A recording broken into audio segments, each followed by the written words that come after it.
சமூகத்தில் நான் கொஞ்ச நேரம் ஜெபித்த பொழுது கர்த்தர் ஒரு சில வசனங்களை எனக்கு நேராக காட்டினான். அதிக நேரம் நான் எடுக்க போகிறது இல்லை. Just we have a conversation. இந்த ப்ராக்டிக்கல் லைஃப்பில் இந்த வார்த்தையை ஒப்பிட்டு நாம் ஒரு சில காரியங்களை நாம் தியானிக்க போகிறோம். எனக்கு ரொம்ப சந்தோஷம். ஏன்னா ஒரு சில யங்ஸ்டர்ஸ்லாம் இருக்கிறீங்க. இந்த வார்த்தைகள் நிச்சயமாக உங்களுக்கு பயனளிக்கும் என்பதை நான் விரும்புகிறேன். என்னோடு கூட லூக்கா எழுதின சுவிசேஷ புஸ்தகம் 8வது அதிகாரத்திற்கு நேராக நம்மளுடைய வேத புஸ்தகத்தை நாம் திருப்பிக் கொள்ளலாம். லூக்கா எழுதின சுவிசேஷ புஸ்தகம் 8ஆம் அதிகாரத்தில் கர்த்தருடைய நாமத்திற்கு மகிமை உண்டாகட்டும். அதிலே 12லிருந்து 15 வசனங்களை வரைக்கும் நான் வாசிக்கிறேன். நீங்கள் தயவு செய்து எல்லாருமே I requested everybody to see your Bible. எல்லாம் வாசிக்கலாமா? வழி அருகே விதைக்கப்பட்டவர்கள் வசனத்தை கேட்கிறவர்களாய் இருக்கிறார்கள். அவர்கள் விசுவாசித்து ரட்சிக்கப்படக்கூடாதபடிக்கு பிசாசானவன் வந்து அவ்வசனத்தை அவர்கள் இருதயத்திலிருந்து எடுத்து போடுகிறான். கற்பாறையின் மேல் விதைக்கப்பட்டவர்கள் கேட்கும்போது சந்தோஷத்துடனே வசனத்தை ஏற்றுக்கொள்ளுகிறார்கள்.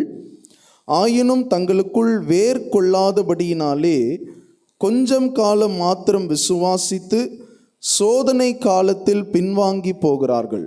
முள்ளுள்ள இடங்களில் விதைக்கப்பட்டவர்கள் வசனத்தை கேட்கிறவர்களாய் இருக்கிறார்கள். கேட்டவுடனே போய் பிரபஞ்சத்திற்குரிய கவலைகளினாலும் ஐஸ்வர்யத்தினாலும் சிற்றின்பங்களினாலும் நெருக்கப்பட்டு பலன் கொடாதிருக்கிறார்கள். நல்ல நிலத்தில் விதைக்கப்பட்டவர்கள் வசனத்தை கேட்டு அதை உண்மையும் நன்மையுமான இருதயத்திலே காத்து பொறுமையுடனே பலன் கொடுக்கிறவர்களாய் இருக்கிறார்கள். நாம் அநேக தரம் இந்த பகுதிகளை நாம் பிரசங்கத்தின் வாயிலாகவோ நம்ம வேத நேரத்திலேயோ நம்ம அநேக தடம் இதை வாசித்திருக்கலாம். இந்த வசனத்திலே 4 விதமான இடத்தை குறித்து சொல்லப்படுகிற ஒரு விதைக்க புறப்படுகிற ஒரு மனிதன் 4 விதமான இடத்திலே தன்னுடைய விதையை அவன் விதைக்கிறான். ஒன்று, வழி அருகே அவன் விதைக்கிறான். The seed was sown in the path. வழி அருகே விதைக்கப்பட்ட விதை. நான் சிறு வயதிலே பொதுவாக எங்கள் அப்பாவோடு கூட இந்த கடைக்கு போகிற பழக்கம் உண்டு. அப்போ கடைக்கு போய் அப்பா ஒரு இடத்துல நிறுத்தி இந்த காய்கறிகள்லாம் வாங்குகிற இடத்துல காய்கறிகள்லாம் வாங்கிட்டு அந்த பேகை வந்து அப்பா என்கிட்ட கொடுத்தாங்க. அந்த பேகை வந்து நான் ஹோல்டு பண்ணிக்கிட்டு எடுத்துகிட்டு வர்ற வழியில் நான் அப்பா வாங்கி வச்சுருந்த ட்ரம்ஸ்டிக், அதிலிருந்து அந்த முருங்கைக்காய் என்ன பண்ணிடுச்சு அப்படின்னா, நாங்கள் அந்த கேம்ப் ரோட் மெயின் ரோட்டில் வந்துட்டுருக்குறோம். அந்த முருங்காய் என்ன படிச்சுன்னா கொஞ்சம் ஃபெல் டவுன் ஆகிடுச்சு. அப்பா உடனே சொன்னேன், அப்பா நிறுத்துங்க, அந்த காய் கீழே விழுந்துருச்சு அப்படின்னு சொல்லி just a fraction of second, ஒரு அடிகள் எடுத்து வைத்து நான் போய் அதை எடுத்துகிட்டு வர்றதுக்குள்ள வேறொரு வண்டி வந்து அந்த என்ன பண்ணிடுச்சுன்னா அப்படின்னா அதை மிதித்து அதை நாசமாக்கி போட்டது. இது வந்து வழி அருகே விதைக்கப்பட்ட விதைகள். இன்னொன்று, ஒரு விதையை ஒரு விதைக்காரர் விதைக்கிறார். எங்கே அப்படின்னு பார்த்தீங்கன்னா, it is so in the rocky ground. அது வந்து எங்கே விதைக்கப்படுகிறது என்று சொன்னால் கற்பாறைகளின் மேலே விதைக்கப்படுகிறது. இன்னொன்று, முள்ளுள்ள இடங்களில் விதைக்கப்படுகிறது. இன்னொன்று, நல்ல நிலத்தில் விதைக்கப்படுகிறது. இதை தான் ஆண்டவருடைய ஆவியானவர் நம்மளுடைய சராசரி வாழ்க்கையிலே நடக்கக்கூடிய காரியங்களை வைத்து பரிசுத்த ஆவியானவர் நம்மோடு கூட பேசுவார் என்பதை நான் விசுவாசிக்கிறேன். இப்போ இந்த 4 விதமான இடத்திலே விதையை விதைக்கிறவர்கள் புறப்பட்டு போய் விதைக்கிறார்கள். அப்போ அதற்கு முன்பதாக வசனம் சொல்லுகிறது, விதை என்பது கர்த்தருடைய வசனம் என்று சொல்லப்படுகிறது. இந்த வசனம் என்பது விதை. அந்த விதைக்கு அது போய் மண்ணிலே படிந்தவுடன், தண்ணீர் அதில் ஊற்றினவுடன் அந்த விதைக்கு என்ன தன்மை இருக்கிறது என்று சொன்னால், அந்த விதை வளருவதற்கான தன்மை அந்த விதைக்குள்ளே விதைக்கப்பட்டிருக்கிறது. அப்போ விதையாய் கர்த்தர் தம்முடைய வசனத்தை அவர் கொடுக்கிறவராய் இருக்கிறார். ஆனால் இந்த நிலம் என்பது மாறுபடுகிறதினாலே அந்த விதையானது சில இடத்திலே மிதிக்கப்படுகிறது, சில இடத்திலே அவமானப்படுத்தப்படுகிறது, சில இடத்திலே விதை இருந்த இடம் தெரியாமல் போகிறது. ஆனால் நல்ல நிலத்தில் விதைக்கப்பட்ட ஒரு விதையானது அந்த விதைத்த விதைக்காரனுக்கு ஒரு நல்ல ஒரு பலனை கொடுக்கிறதாய், இட்ஸ் பீயிங் அ ஃப்ரூட்ஃபுல், அது ஒரு நல்ல ஒரு பலன் மனிதர்களுக்கு அது கொடுக்கிறதாய் அது காணப்படுகிறது. அப்போ விதை என்று சொன்னால் கர்த்தருடைய வசனம் என்று நம்ம பார்த்தோம். அப்ப இந்த இடம் என்று சொன்னால் நம்முடைய இருதயம், அவர் ஹார்ட், நம்மளுடைய இருதயம்தான் இடம் என்று சொல்லப்படுகிறது. அப்போ விதையானது வசனம், இடமானது இருதயம். இந்த இருதயம் எப்படிப்பட்டதா இருக்கிறது என்று தீர்மானிக்கப்படுகிறது தான் நம்மளுடைய இருதயமானது நல்ல நிலத்தில் இருக்கிறதா, நம்மளுடைய இருதயமானது வழி அருகே விதைக்கப்பட்டிருக்கிறதா, நம்மளுடைய இருதயமானது முள்ளுள்ள இடங்களில் விதைக்கப்பட்டிருக்கிறதா, நம்மளுடைய இருதயமானது கற்பாறைகள் நிறைந்த இருதயத்தில் விதைக்கப்பட்டுகிறதா என்பதை we should have to think. நம்ம நிச்சயமாக இதை நம்ம அதிகமாய் நம்ம யோசிக்க வேண்டியது அவசியமாக இருக்குது. பொதுவாகவே சபையில் உட்கார்ந்து கொண்டிருக்கிற we believe we are all born and brought up in the Christians family. நம்ம எல்லாருமே ஒரு சில பேர் தான் நம்ம பாதியிலே நம்ம ரட்சிக்கப்பட்டு வந்திருப்போம். ஆனால் சபையில் உட்கார்ந்து கொண்டிருக்கிற அநேக பிள்ளைகள் அவர்கள் சிறு வயதிலிருந்து தேவனுடைய வசனத்திலும் கிறிஸ்தவ வாழ்க்கையிலும் தான் அவர்கள் grown-up ஆகிறவர்களாக இருக்கிறாங்க. ஸோ எத்தனையோ செய்திகளை கேட்டிருப்பாங்க, எத்தனையோ வசனங்களை கேட்டிருப்பாங்க, எத்தனையோ பிரசங்கங்களை கேட்டிருப்பாங்க. இந்த பிரசங்கங்களை கேட்டும் இந்த செய்திகளை கேட்டும் இத்தனை வசனங்களை மனப்பாடம் பண்ணியும் ஒரு கொஸ்டின் இருதயத்தில் ஏற்படுகிறது. am I should a good soil?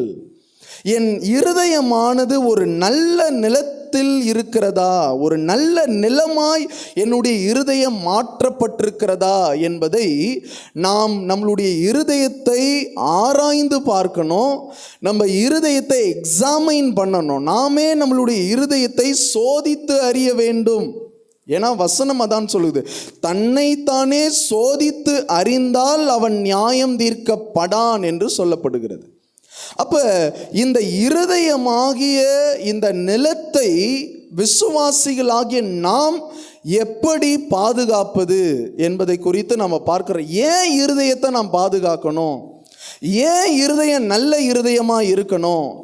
ஏன் இருதயம் சுத்த இருதயமாக இருக்கணும் அப்படின்றதான் பார்க்குறோம். இன்றைக்கு நான் ஒரு கேள்வி கேட்குறேன். கர்த்தருடைய வசனத்தில் கொடுக்கப்பட்ட அறிவுரைகள், செய்திகள், கண்டனங்கள், அறிவுரைகள் எல்லாவற்றையுமே என் வாழ்க்கையில் நான் கடைபிடித்து வருகிறேன். Our life should based on the word. நம்மளுடைய வாழ்க்கை என்பது வார்த்தையை அடிப்படையாக வைத்து இருக்கிறதா, இல்லது ட்ரெடிஷ்னலாக அடிப்படையாக கொண்டு இருக்குதா, இல்லை ஃப்ரெண்ட்ஸோடைய லைஃப் ஸ்டைலை அடிப்படையாக கொண்டு என்னுடைய வாழ்க்கை இருக்கிறதா என்ற நான் ஒரு கேள்வியை நம்ம கேட்டோம் அப்படின்னா நம்மளுடைய இருதயமே நம்மளை காட்டி கொடுக்கும். I am not live according to the word. கர்த்தருடைய வார்த்தையின்படி நான் வாழலை. அதற்கு முக்கியமான ரீசன், கோர் பர்பஸ் என்ன? ஏன் என்னால் கர்த்தருடைய வார்த்தைகளை இத்தனை பிரசங்கங்களை கேட்டோம், இத்தனை வார்த்தைகளை கேட்டோம், ஏன் அந்த வார்த்தைகளை லைஃப்குள்ளே என்னால் இம்ப்ளிமெண்ட் பண்ண முடியல? ஏன் அந்த வார்த்தையை வாழ்க்கைக்குள்ளே கொண்டு வர முடியும் அப்படின்னா நம்மளுடைய இருதயம் தான் அதற்கு காரணமாக இருக்கிறது. நான் ஒரு சில வசனங்களை உங்களுக்கு நான் காட்ட விரும்புகிறேன். என்னோடு கூட மத்தேயு எழுதின சுவிசேஷ புஸ்தகம், கர்த்தருடைய நாமத்திற்கு மகிமை உண்டாகட்டும், மத்தேயு எழுதின சுவிசேஷ புஸ்தகம் 15ஆம் அதிகாரத்திற்கு வாங்க பார்க்கலாம். ஐ request everybody to turn your Bibles. எல்லாருமே வேதத்தை வச்சுருந்தீங்கன்னா தயவுசெய்து வேதத்தை நீங்கள் என்னோடு கூட திரும்பி பாருங்கள். கர்த்தர் நம்மளோடு கூட பேசுவாராக. மத்தேயு 15ஆம் அதிகாரம், அதிலே 18 19 வரைக்கும் நானே வாசிக்கிறேன், நீங்கள் கவனிங்கள். மத்தேயு 15ஆம் அதிகாரம் 18 19. கர்த்தர் நாமம் மகிமைப்படுது. வாயிலிருந்து புறப்படுகிறவைகள் இருதயத்திலிருந்து புறப்பட்டு வரும்.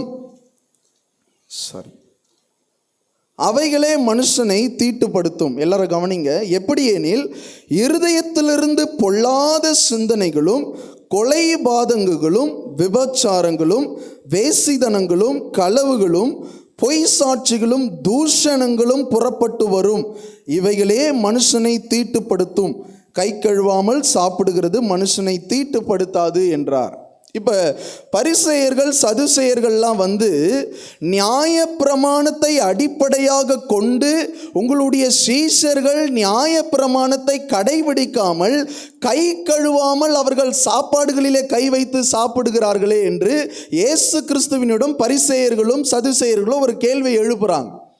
அந்த இடத்துல ஆண்டவர் என்ன சொல்லுகிறார் அப்படின்னு சொன்னால், எப்போ நம்ம சாப்பிடுகிறது ஆசன வழியாக நம்மளுக்கு கரைந்து அது வந்துவிடும், அது நம்மளை தீட்டுப்படுத்தாது. ஆனால் ஒரு மனுஷனுடைய இருதயத்திலிருந்து வருகிற பொல்லாத சிந்தனைகளும் கொலைபாதகங்களும் விபச்சாரங்களும் வேசித்தனங்களும் களவுகளுமே ஒரு மனுஷனை தீட்டுப்படுத்தும்னா கரைப்படுத்தும். அவன் வாழ்க்கையை நல்ல வாழ்க்கையாய் வாழக்கூடாதபடிக்கு அவனுடைய இருதயத்திலே மறைந்திருக்கிற புதைந்திருக்கிற பாவ வல்லமைகள் அவனை ஒரு நல்ல நிலமாய் வாழ விடாதபடிக்கு தடை செய்யும் என்று இயேசு கிறிஸ்து தன்னுடைய சீஷர்களை பார்த்து சதுசேயர்களை பார்த்து சொல்லுகிறார். ஏன் இருதயத்தில் என்னால் கனி கொடுக்க முடியலை அப்படின்னா, இப்போ ஒரு வார்த்தையை நம்ம கேட்குறோம், இந்த வார்த்தைகளை நம்ம கேட்கிறோம், இந்த வார்த்தைகளை கேட்டுக்கொண்டு போய் அப்படியே நம்மளுடைய வாழ்க்கையில் நம்ம கடைபிடித்து விட முடியுமா? விட முடியும். ஆனால் முடியாததற்கு என்ன காரணம்? வீணான சிந்தனை, வீணான எண்ணங்கள், வீணான செயல்பாடுகள், வீணான காரியங்கள் இங்கே இருக்கிறதுனால அந்த வசனம் உள்ளே போனாலும் அந்த வசனம் பலன் கொடுக்க கூடாதபடிக்கு அந்த வசனத்தை பிசாசானவன் எடுத்து போடுகிறான், பட்சித்து போடுகிறான். So our heart wish easily impure. நம்மளுடைய இருதயமானது சுலபமாக கரைப்படுந்து விடும். அதனால தான் நல்ல நிலத்தில் விதைக்கப்பட்ட விதையாக நம்ம எப்பொழுதுமே மாறணும். அப்போது இந்த இருதயத்திற்கு இருக்கிற தன்மைகளை முதலாவது, இருதயம் ஈஸியாக வஞ்சிக்கப்பட்டுரும். சுலபமாக ஒரு காரியத்தில் இருதயம் வஞ்சிக்கப்பட்டு விடும். அப்போ இன்னொரு பக்கம் இந்த இருதயத்தின் தன்மையை குறித்து வாசிக்கிறோம் என்று சொன்னால், அதே மத்தேயு எழுதின சுவிசேஷம் 6ஆம் அதிகாரம் 21ஆம் வசனத்தை நாங்கள் வாசிக்கிறேன். உங்கள் பொக்கிஷம் எங்கே இருக்கிறதோ அங்கே உங்கள் இருதயமும் இருக்கும். ஸோ நல்லா கவனிக்கணும். அவர் ஹார்ட் வாஸ் நாட் கான்ஸ்டன்ட். நம்மளுடைய இருதயத்திற்கு ஸ்திரத்தன்மைகள் இல்லை, அது கொஞ்சம் பலவீனம் உள்ளது. அந்த இருதயத்திற்கு ஸ்திரத்தன்மை இல்லாததுனால அந்த இருதயம் சுலபமாக வஞ்சிக்கப்படுகிறதினாலே தேவ வசனம் வெளிப்படும் பொழுது அந்த வசன வாழ்க்கையில் அபியாசப்படுத்தக்கூடாதபடிக்கு we can struggle. நம்ம ஸ்ட்ரகிள் ஆகிக்கொண்டு தான் இருக்கிறோம். அதில் நம்ம ரொம்ப போராடுறோம். அதில் சில பேருக்கெல்லாம் பார்த்தீங்கன்னு வச்சுங்களேன், எமோஷ்னலாக இருப்பாங்க. சில வசனங்கள் புறப்பட்டு உடனே மகிழ்ச்சியோடு வசனத்தை ஏற்றுக்கொண்டு நாளையிலேருந்து இந்த வசனத்தின்படி வாழணும்னு சொல்லுவாங்க. ஆனால் சத்ரு அந்த வசனத்தின்படி வாழக்கூட ஒட்ட மாட்டான். ஏன்னா வசனத்தை கேட்குறோம், ஆனால் இங்கே சரியில்லையே, இங்கே டியூன் பண்ணணுமே, இங்கே க்ளீன் பண்ணணுமே, இங்கே நல்ல சாயலாக மாறணுமே. அப்போது இருதயம் வஞ்சிக்கப்பட்டுடும், இருதயத்திற்கு ஸ்திரத்தன்மை இல்லை. இன்னும் 2 காரியங்களை இந்த இருதயத்தை குறித்து நான் உங்களுக்கு சொல்கிறேன். அதே சங்கீதம் 34:18 வாசிப்போமானால், சங்கீதம் 34:18 என்னோடு கூட வேதத்தை நீங்கள் திருப்பி பிடிங்க. இதை நிச்சயமாக கர்த்தருடைய ஆவியான நம்மளோடு கூட பேசுவார். வாசிங்க. நொறுங்குண்ட இருதயம் உள்ளவர்களுக்கு. இப்போ பாருங்க, இருதயம் ஒரு பக்கம் ஸ்ட்ராங் இல்லாமல் இருக்குது, இருதயத்தில் ஒரு பக்கம் கரைபடுத்தி விடுது, ரெண்டாவது இருதயம் நொறுங்கி போகக்கூடிய ஒரு மனது. ஹல்லேலூயா, ஹல்லேலூயா. கவனிங்க, இந்த இருதயத்தில் யாராவது ஒரு வார்த்தை நம்மளை சொல்லிட்டாலோ, ஏதாவது ஒரு வார்த்தை நம்மளை திட்டாலோ நம்மளுடைய இருதயம் எவ்வளவு காயப்படுதுன்னு பார்த்தீங்களா? எவ்வளவு முதலாவது அது இருதயத்தில் தான் வெளிப்படும். மனுஷன் இருதயத்தில் இருக்கிற கவலைகள் அவனை ஒடுக்கும் என்று சொல்லப்படும். இட்ஸ் நாட் அ ஃபிசிக்கலி எல்லாருமே ஒரு சில பேர் பார்த்தீங்கன்னா நல்ல பலமுள்ளவர்களாக இருப்பாங்க, நல்லா ஜிம்லாம் போயிட்டு பாடியை நல்லா மெயின்டைன் பண்ணிட்டு இருப்பாங்க. ஆனால் எமோஷ்னலி தே ஆர் வீக்கட். ஏன்னா நம்மளுடைய இருதயத்தை கர்த்தர் அப்படிதான் படைத்திருக்கிறார். இருதயம் சுலபமாக நொறுங்கி போகக்கூடிய தன்மை கொண்டது. நம்ம இருதயம் அவ்வளவு ஸ்ட்ராங்லாம் கிடையாது. எவ்வளவு பெரிய சரீரத்தை ஒரு சின்ன ஒரு 2 or 3 சென்டிமீட்டருடைய இருதயம் தான் ஆளுகை செய்கிறதுன்றதை யாராவது மறுக்க முடியுமா? அல்லேலூயா. அதனால தான் இந்த காதலர்கள்லாம் பார்த்தீங்கன்னா ஹார்ட் போட்டுருவாங்க. பார்த்தீங்களா, வெறும் அப்படியே ஹார்ட் தான். ஈமோஜிஸ்லாம் ஃபுல்லாக பார்த்தீங்கன்னா வாட்ஸ்அப்பில் ஸ்டேட்டஸ்லலாம் பார்த்தீங்கன்னா ஃபுல்லாக ஹார்ட் ஈமோஜிஸ் தான். ஏன் கையை போடுறது, காலை போடுறது? அதுவும் அவங்களுடைய சரீரம் தானே. இல்லை, அந்த அன்பு அல்லது அந்த எமோஷனல் ஆத்துமாவை வெளிப்படுத்துகிற இடம் நம்மளுடைய இருதயம். அப்போ அந்த இருதயமானது சுலபமாக நொறுங்கி போகக்கூடிய ஒரு தன்மை கொண்டது. கடைசியாக இயேசு கிறிஸ்து சீசர்களை பார்த்து சொல்கிறார், ஆண்டவரே எங்களை விட்டு நீங்கள் போயிடுவீங்களாப்பா? இத்தனை நாள் 3 வருஷம் எங்கள் கூட ஊழியம் செஞ்சீங்க, நீங்கள் போயிடுவீங்களா? ஆண்டவர் சார், உங்கள் இருதயம் கலங்காதிருப்பதாக. கடைசியாக இருதயம் கலங்கக்கூடிய தன்மை கொண்டது. அப்போ நல்லா கவனிக்கணும். ஒரு சபையில் வருகிற வாலிபர்கள் ஆனாலும் பெரியவர்கள் ஆனாலும் கலங்கின இருதயத்தோடு, நொறுங்குண்ட இருதயத்தோடு, பாவம் நிறைந்த இருதயத்தோடு, உடைக்கப்பட்ட இருதயத்தோடு ஒரு வசனத்தை அவன் கேட்கிறான். எப்படின்னு சொன்னால், அந்த வசனத்தை how should he implement the word of God in our life? Because we are struggle with the worldly pleasures. உலக மயக்கத்தினாலே, உலக பாவத்தினாலே, அநேக காயங்களினாலே, அநேக கட்டுகளினாலே நம்மளுடைய இருதயமானது கட்டப்பட்டிருக்கிறது. That's what we are not. நம்ம அதனால தான் நம்ம என்ன பண்ணுறோன்னா, வேதத்தின்படி நம்மளால் வாழ முடியலை. That's what God says. நல்ல நிலத்தில் விதைக்கப்பட்டவன் 30, 60, 100 வசனத்தின்படி வாழ்ந்து பலன் கொடுப்பான். ஹல்லேலூயா, ஹல்லேலூயா. அப்போ இப்பேற்பட்ட சம்பவங்களோடு கூட இருக்கக்கூடிய ஒரு இருதயத்திற்கு நல்ல தன்மையே இருக்குது. அதில் ஒரு வசனத்தை நான் காட்டி பிறகு நான் சீக்கிரமாய் நான் கடந்து போக ஆசைப்படுகிறேன். கர்த்தர் நாமத்திற்கு மகிமை உண்டாகட்டும். என்னோடு கூட நீதிமொழிகள் 4ஆம் அதிகாரம் 23ஆம் வசனத்தை எடுத்துக்கொள்ளுங்க. நீதிமொழிகள் 4ஆம் அதிகாரம் 23ஆம் வசனங்கள் நல்லா கவனிங்க. எல்லா காவலோடும் உன் இருதயத்தை காத்துக்கொள், அதினின்று ஜீவ ஊற்று புறப்படும். இப்போ அங்கே பார்த்தோம், விபச்சாரங்களும் களவுகளும் பொய்களும் புறப்படுது. ஒரு பக்கம் பார்த்தீங்கன்னா இருதயம் லவ் ஃபெயிலியரில் ஹார்ட் புரோக்கனாக இருக்குது. ஒரு பக்கம் பார்த்தீங்கன்னா பலவிதமான காரியங்களில் இருதயம் உடைக்கப்பட்டு சுக்குநூறாக்கி கிடக்குது. ஆனால் இந்த இடத்துல பார்த்தீங்கன்னா ஜீவ ஊற்றெல்லாம் புறப்படும்னு சொல்கிறீங்களே, எப்படி புறப்படும்? எப்போ புறப்படனா, எல்லா காவலோடும் உன் இருதயத்தை காத்துக்கொள்ள. You should guard your heart. உன் இருதயத்தை நீ காத்துக்கொள்ள வேண்டியது அவசியம். எல்லா எமோஷனல்ஸுக்கும் ரிப்ளை பண்ணணும்னு அவசியம் கிடையாது. எல்லா சூழ்நிலைகளுக்கும் உங்கள் கையில் தான் ரெசல்யூஷன் இருக்கிறதுன்ற அவசியம் கிடையாது. சில இடத்துல நீங்கள் நோ சொல்லி கடந்து போகக்கூடிய காரியங்கள் உங்களுக்கு வேண்டும். எல்லா காவலோடும் உன் இருதயத்தை காத்து கொண்டால் அந்த இருதயம் நல்ல இருதயமாக இருக்கும். ஹல்லேலூயா, ஹல்லேலூயா. அந்த இருதயத்தை மாத்திரம் நீங்கள் உடைக்கப்படுறதுக்கு ஒப்பு கொடுக்கப்பட்டுட்டீங்க. அந்த இருதயம் நொறுக்கப்பட்டுட்டீங்க. அந்த இருதயம் பிரபஞ்சத்தின் மேலே ஆசை வச்சிருச்சு. அந்த இருதயத்தில் பொறாமை, கசப்பு, எரிச்சல், வைராக்கியம் இருந்துச்சுன்னா, இன்றைக்கு சொல்கிற கர்த்தருடைய பலிபீடத்திலிருந்து வார்த்தையின்படி நாம் வாழ முடியாது. ஹல்லேலூயா, ஹல்லேலூயா. எத்தனை பிரசங்கம் கேட்டிருப்போம், எத்தனை ஆராதனைக்கு வந்திருப்போம். ஒரு திருமண காரியத்தில் நலங்கு வைக்கிறது என்ன, கையில் மருதாணி போடுறது என்ன, மேக்கப் செட்டு போடுறது என்ன, கடைசியில் பொண்ணுடைய அப்பாவோ மாப்பிள்ளையுடைய அப்பாவோ ஒரு பாஸ்டர் சுருக்கமாக ஒரு 5 நிமிடம் மெசேஜ் கொடுத்துருங்க பாஸ்டர். ஆமாங்க, ஒரு பாஸ்டராக நாங்கள் சந்திக்கிற ஒரு சில போராட்டங்கள் இதுதான். எல்லாத்துக்கும் பழம் எல்லாத்தையும் எடுத்துகிட்டு வந்து முன்னாடி வச்சுருவாங்க. எல்லா காரியத்தையும் எடுத்துகிட்டு வந்து முன்னாடி வச்சுட்டு, பாஸ்டர் 5 நிமிஷம் ஒரு மெசேஜ். அதுவும் அந்த மெசேஜ் என்ன தெரியுமா? கர்த்தருக்கு பயப்படுகிற மனுஷன் இவ்விதமாய் ஆசீர்வதிக்கப்படுவான்.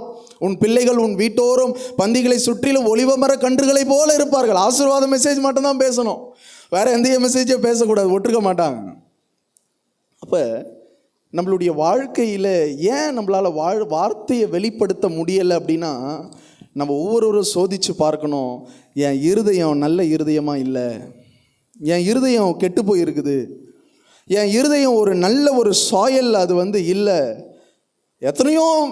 எத்தனையோ வார்த்தைகள், எத்தனையோ காரியங்கள். ஆகவே தான் அப்போஸ்தலனாகிய பவுல் சொல்கிறேன், நான் நட்டேன், அப்போலோ நீர் பாய்ச்சினான். எபேசு சபையில் சொல்கிறார், நான் நட்டேன், அப்போலோ நீர் பாய்ச்சுகிறான். அந்த நட வேண்டியது எந்த காரியத்தில்னா, வசனத்தின்படி ஒரு போதகன் ஒரு ஊழியத்தையோ, ஒரு சபையையோ, ஒரு விசுவாசிகளையோ, ஒரு வாலிப பிள்ளைகளையோ வசனங்களை வைத்து கண்டிக்கும் பொழுது, வசனங்களை வைத்து பேசும்பொழுது, வசனங்களை வைத்து சொல்லும் பொழுது, அந்த வசனங்கள் ஏன் பயன் கொடுக்கப்படாதது காரணம் our heart should not guard. நம்மளுடைய இருதயமானது நம்ம காவல் வைக்கல. நிறைய வாலிப பிள்ளைகள் இன்றைக்கு டிப்ரெஷன்ல இருக்கிறாங்க. நிறைய வாலிப பிள்ளைகள், lot of peoples. கர்த்தருடைய வார்த்தை சொல்லுகிறது, ஒரு மனிதன் வார்த்தையை நம்பி பிழைக்கிறான் என்று சொன்னால் அந்த மனிதனுக்கு கர்த்தர் நித்திய ஜீவனை அளிப்பார் என்பதே அவருடைய வாக்குத்தத்தமா. கரங்களை உயர்த்தி ஒரு அல்லேலூயா சொல்லுவோமா? கர்த்தருக்கு நன்றி சொல்லுவோமா? ஆண்டவரே, என் இருதயத்தை ஒரு நல்ல இருதயமாக மாற்றுங்க ஆண்டவரே. வழியருகே விதைக்கப்படுகிறவனா நான் இருக்கக்கூடாது, முள்ளுள்ள இடங்களில் விதைக்கப்படுகிறவனா நான் இருக்கக்கூடாது ஆண்டவரே. கற்பாறையின் மேலே விதைக்கப்பட்டவனா நான் இருக்கக்கூடாது. வார்த்தைகளை கேட்கறதுல யாருக்குமே பிரச்சனை இல்லை, வார்த்தைகளை எல்லாருமே கேட்குறாங்க. ஒவ்வொரு சண்டே சர்வீஸுக்கும், ஒவ்வொரு மெசேஜஸுக்கும், ஒவ்வொரு காரியங்களுக்கும் வேர்டுக்கு குறையே இல்லை, வேர்டுக்கு பஞ்சமே இல்லை. அதுவும் இன்றைக்கு பார்த்தீங்கன்னா யூடியூப்லலாம் கூட நம்ம நிறைய பாஸ்டர்ஸ், நம்மளுக்கு பிடிச்ச பாஸ்டர்ஸுடைய மெசேஜஸ்லாம் நம்ம கேட்குறோம். கேட்குற மெசேஜை வாழ்க்கையில் அபியாசப்படுத்துகிறோமா, வாழ்க்கையில் கொண்டு வருகிறோமா என்பதை குறித்து தான் நம்மளுடைய வாழ்வு. ஆண்டவர் ஒரு பாரப்படுற ஒரு காரியம் இது. ஆகவேதான் ஆண்டவருடைய வசனம் தேமா இப்பிரபஞ்சத்தின் மேல் ஆசை வைத்து என்னை விட்டு விலகி போயிட்டான். அப்போஸ்தலனாகிய பவுல் சொல்றார், தேமா இந்த பிரபஞ்சத்தின் மேல ஆசை வச்சுட்டான். அவன் வசனத்துக்காக தான் வந்தான், ஊழியத்துக்காக தான் வந்தான். ஆனால் நடுவில் இப்பிரபஞ்சத்தின் மேல் ஆசை வைத்துட்டு விலகி போயிட்டான். So our heart should important. நம்மளுடைய இருதயமானது மிக மிக மிக முக்கியம். ஹல்லேலூயா. நம்ம இருதயம் கரைபடிந்துருச்சு, நம்ம இருதயம் உடைக்கப்பட்டுருச்சு, நம்ம இருதயத்தில் அழுக்குகள் இருந்துச்சு அப்படின்னா நம்ம வேதத்தின்படி பலன் கொடுக்கவே முடியாது. You should do. நீங்கள் தான் முயற்சி எடுக்கணும். நீங்கள் செய்யக்கூடிய காரியம் அது. தானாகவே வார்த்தைகள் வாழ்க்கையில் பிரகாசத்தை கொடுத்துறாது. நம்ம தான் வாழ்க்கையில் இம்ப்ளிமெண்ட் பண்ணணும். எந்த இடத்துல வார்த்தையை கொண்டு வரணுமோ அந்த இடத்துல தான் வார்த்தைகளை கொண்டு வந்து நிறுத்தணும் என்று கர்த்தருடைய வேதம் சொல்லுகிறது. ஆகவே இந்த வேத வசனத்தை நாம் கடைபிடிப்பதற்கு நம்மளுடைய ஹார்ட் ரொம்ப முக்கியம். சுருக்கமாக இந்த வசனத்தை நான் எப்படி கடைபிடிக்கிறது அப்படின்னு நம்ம பார்க்க போகிறோம். முதலாவது, வசனங்களை நம்ம கேட்கிறவர்களாய் காணப்படணும். ஹல்லேலூயா. கரங்களை தட்டி கர்த்தருக்கு நன்றி சொல்லுவோமா? வசனத்தை ஒரு மனுஷன் கேட்க வேண்டும். பாருங்க, இந்த இயேசு கிறிஸ்துவினுடைய ஊழிய ஆரம்பத்திலே அவர் குருடர்களுக்கு பார்வை கொடுத்த பொழுது திரளான ஜனங்கள் அவரை சூழ்ந்து கொண்டார்கள். அவர் சிறிய அப்பம் சிறிய மீனை எடுத்து 10,000 பேருக்கு போஷிக்கும் போது 10,000 ஜனங்கள் ஆண்டவரோடு கூட வந்தார்கள். அப்போது அற்புதங்கள் செய்தபோது, அதிசயங்கள் செய்தபோது கூடி நின்ற ஜனங்கள் தம்முடைய ராஜ்யத்தை குறித்தும் தம்முடைய மரணத்தை குறித்தும் இயேசு பிரசங்கம் செய்த பொழுது அவர்கள் சொல்லுகிறார்கள், இது கடினமான உபதேசம், இதை நாங்கள் கேட்க மாட்டோம் என்று சொல்லி பின்வாங்கி போகிறார்கள். அப்போ இன்றைக்கு அநேகருக்குள்ள இருக்கிற ஒரு தன்மை, விசுவாசிகளுக்குள்ள வார்த்தைகள் வெளிப்பட்டாலும் அதுக்கு கேட்கக்கூடிய செவிகள் அடைக்கப்பட்டிருக்கிறது. கேட்கிறது இல்லை வார்த்தைகளை. ஆண்டவர் சொல்கிறாரு, நீயும் என்னை விட்டு போய்விட மனதாக இருக்கிறாயா என்று சொல்லி பேதுருகிட்ட ஆண்டவர் சொல்லும்போது, யாரிடம் போவோம் ஆண்டவரே? நித்திய ஜீவ வசனங்கள் உம்மிடத்தில் உண்டு. ஹல்லேலூயா, ஹல்லேலூயா. இன்றைக்கு நீங்களும் நானும் கேட்டுக்கொண்டிருக்கிற வசனம் இந்த உலகத்தோடு கூட மாத்திரம் அல்ல, இந்த உலகத்தின் முடிவிலும் நித்தியத்திலும் அந்த வசனம் நம்மளுக்கு கை கொடுக்கும். ஆகவே தான் வேதம் சொல்லுகிறது, புல் உலர்ந்து பூ உதிர்ந்து போவோம், கர்த்தருடைய வசனமோ ஒருபொழுதும் ஒழியாதது என்று கர்த்தருடைய வசனம் சொல்லுகிறது. அப்போ முதலாவது நம்மளுடைய தன்மை எப்படி இருக்கணும்னா, வசனத்தை கேட்கிறவர்களாயிருக்க வேண்டும். பேதுரும் யோவானும் எழும்பி பிரசங்கம் பண்ணும் பொழுது அந்த பிரசங்கத்தை முடித்தவுடனே இருதயம் குத்தப்பட்டு நாங்கள் என்ன செய்ய வேண்டும் என்று கேட்டு, that's what God needed today. இன்றைக்கு கர்த்தர் விரும்புகிற ஒரு காரியம், இன்றைக்கு வசனங்கள் வெளிப்படும் பொழுது, கர்த்தருடைய ஜீவனுள்ள வசனம் வெளிப்படும் பொழுது அந்த வார்த்தையை பெற்றுக்கொண்டு இந்த வார்த்தையை வைத்து நான் என்ன செய்யணும் ஆண்டவரே என்று சொல்லுகிற ஜனங்களை கர்த்தர் இன்றைக்கு எதிர்பார்க்கிறார். இரண்டாவது, வார்த்தைகளை இருதயத்திலே வைக்க வேண்டும். ஹல்லேலூயா. எதையோ இருதயத்தில் வைக்காதீங்க. பக்கத்தில் கை குலுக்கி சொல்லுங்களாம், எதையோ இருதயத்தில் வைக்காதீங்க, கர்த்தருடைய வார்த்தையை இருதயத்தில் வைங்கன்னு சொல்லலாமா? ஹல்லேலூயா. மாஸ்டர் சொல்லுங்க மாஸ்டர், ஏன் பார்க்குறீங்க? ஹல்லேலூயா. கர்த்தர் நல்லவராக இருக்கிறார். எதையோ இருதயத்தில் இன்னைக்கு வச்சிருக்கிறோம். அன்னைக்கு போனனே அந்த கல்யாணத்தில் அவ என்னை கண்டுக்கவே இல்லையே, நாளைக்கு என் ஃபங்க்ஷனுக்கு வரட்டும் நான் கண்டுக்கவே மாட்டேன். அன்னைக்கு அந்த காலேஜுக்கு போனேன், அவ என்னை அசிங்கப்படுத்திட்டா. இது எல்லா குப்பையும் இன்னைக்கு இருதயத்தில் வச்சு கொண்டு அதை வச்சு நம்ம என்ன பண்ண போகிறோம்? அதனால தான் இந்த ப்ராக்டிக்கல் லைஃப் லைம்ல that's what we are not giving fruit to the வேர்டுக்கு இம்ப்ளிமெண்ட் நம்மளால் வாழ்க்கையில் கொடுக்க முடியல. இன்றைக்கு தூக்கி போடுறதை தூக்கி போட்டுட்டு உம்முடைய நித்திய ஜீவ வசனத்தை இருதயத்தில் வைத்துக்கொள்ள கர்த்தர் கிருபை தருவீராக என்று சொல்லி ஆண்டவர்கிட்ட கேட்கலாம். ஆகவே தான் தாவீது சொல்லுகிறான், உமக்கு விரோதமாய் நான் பாவம் செய்யாதபடிக்கு உம்முடைய வார்த்தையை என் இருதயத்தில் வைத்து வைத்தேன். சங்கீதம் 119:11 சொல்லப்படும், உமக்கு விரோதமாய் நான் பாவம் செய்யக்கூடாது, உமக்கு விரோதமாய் நான் நடக்கக்கூடாது, இந்த உலகத்தோடு கூட ஒட்டி வாழக்கூடாது, இந்த உலகத்தின் பிரபஞ்சத்தின் மேலே நான் ஆசை வைக்கக்கூடாது என்று சொன்னால் கர்த்தருடைய வசனமானது வார்த்தையிலே இல்ல, கர்த்தருடைய வசனமானது இருதயத்தில் இருக்க வேண்டும். அல்லேலூயா. இருதயத்தில் இருந்தா அந்த வார்த்தை பலன் கொடுக்கிற வார்த்தையாய் மாறும். மூன்றாவது, வசனங்களை ஆராய வேண்டும். அல்லேலூயா. வசனங்களை சர்ச் பண்ணணும். பெராயா பட்டணத்தார் என்ன செஞ்சாங்க அப்படின்னா, காரியங்கள் இப்படி இருக்கிறதோ என்று சொல்லி வசனத்தை ஆராய்ந்து பார்த்தார்கள். நீங்கள் ஒரு நாள் நீங்கள் நினச்சி பாருங்களேன், இந்த வாலிப பிள்ளைகளை ஹம்பிளி ரெக்வெஸ்ட், வாலிப பிள்ளைங்களை இந்த ப்ராவர்ப்ஸ் சாப்டரை எடுத்து தயவு செய்து ஒரு நாளில் ஒரு 2 வேர்டியாச்சு கொஞ்சம் தியானிங்களை பார்க்கலாம். அவ்வளவு நன்மையாக இருக்கும், அவ்வளவு பிரியமாக இருக்கும், அவ்வளவு வாழ்க்கைக்கு தேவையான போதனைகளை அந்த வார்த்தைகள், அநேகம் வார்த்தைகள் அதில் அடங்கி இருக்கிறது, அநேக வார்த்தைகள் அடங்கி இருக்கிறது. இப்போ வார்த்தையை நம்ம கேட்குறோம், அப்படியே போயிடுறோம். சத்துரு அழகாக வந்து இருதயத்தில் இதை எடுத்துக்கொண்டு வார்த்தைகளை கடந்து போயிடுறான். இது வழி அருகே விதைக்கப்பட்ட ஒரு விதை.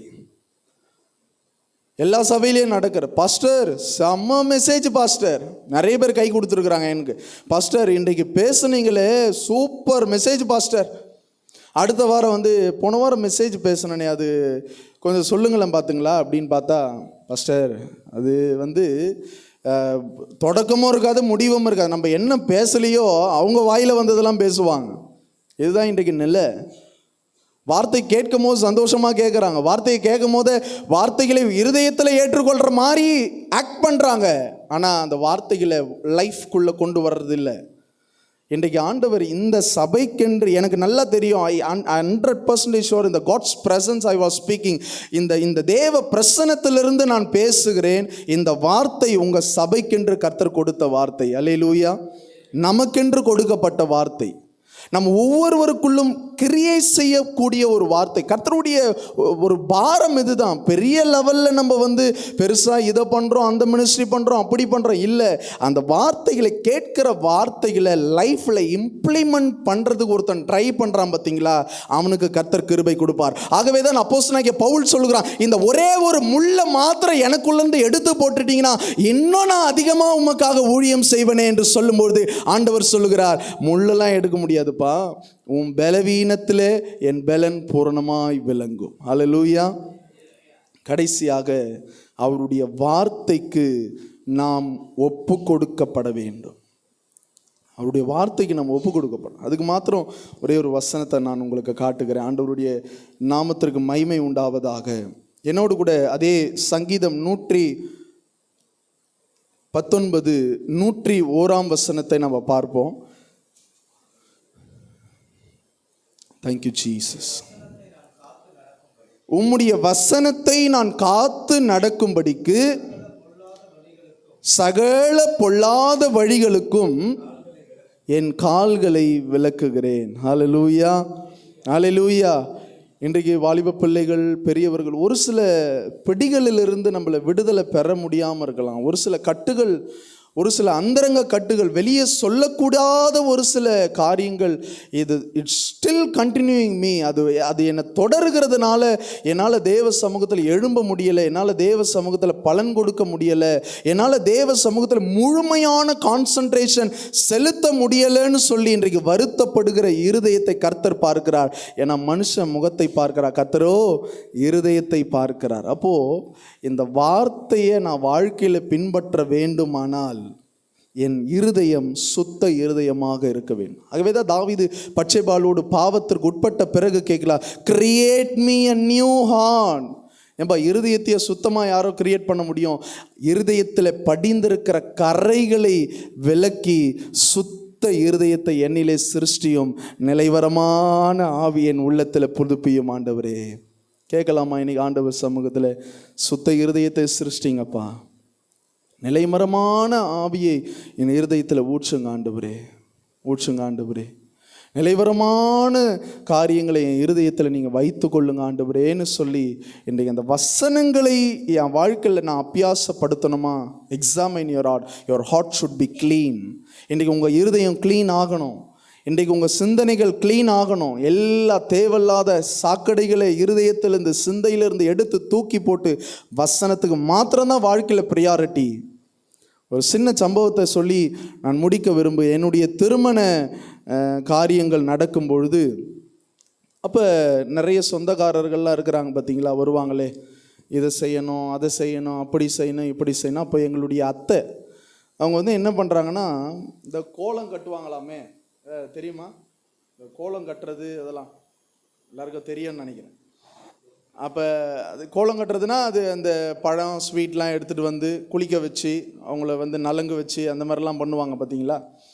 அப்போ அந்த மாதிரி அவங்க எங்கள் டேடிக்கு ஃபோன் பண்ணி, நான் எடுத்துகிட்டு வரேன் அப்படின்னு சொன்னாங்க. நான் சொன்னேன், இது எடுத்துகிட்டு வந்தாலும் நான் இதை செய்ய மாட்டேன். இதை செஞ்சேன் அப்படின்னா நான் தேவனுடைய ஊழியக்காரனாக இருக்க முடியாது. தயவு செய்து இது இல்லாமல் பண்ண சொல்கிறதா இருந்தால் பண்ணுங்க, இல்லைன்னா எடுத்துக்கொண்டு போய்விடுங்க. இப்படி நான் சொல்லும் பொழுது அப்பாவும் அதுக்கு அடிப்பணிச்சிரு. ஏன்னா அப்பாவுடைய வார்த்தை, அப்பா சொன்னார், இல்லை அவனுக்கு அதெல்லாம் பிடிக்காது, நீங்கள் இதெல்லாம் செய்யக்கூடாது அப்படின்னு சொல்லிட்டு. நீங்கள் எல்லாருமே வாலிப பிள்ளைகளாக இருக்கிறதுனால சொல்கிறேன், பெரியவர்கள் சொல்லுகிற நல்ல அறிவுரைகளை கேட்பது தவறு கிடையாது, அதை கேட்டுக்கொண்டு அதை கடைபிடிப்பது தவறு கிடையாது. ஆனால் வார்த்தைக்கு மாறாக யார் உங்களுடைய வாழ்க்கையை கட்டாயப்படுத்தினாலும் அந்த வார்த்தைக்கு மாறாக நம்ம செய்யவே கூடாது. அது கர்த்தருடைய சமூகத்தில் பாவம் என்று வேதம் சொல்லி. யாரை நாடி நான் போதிக்கிறேன்? மனுஷனையா தேவனையா? மனுஷனை நாடி நான் போதிக்கிறவனானால் தேவனுடைய ஊழியக்காரன் அல்லவே.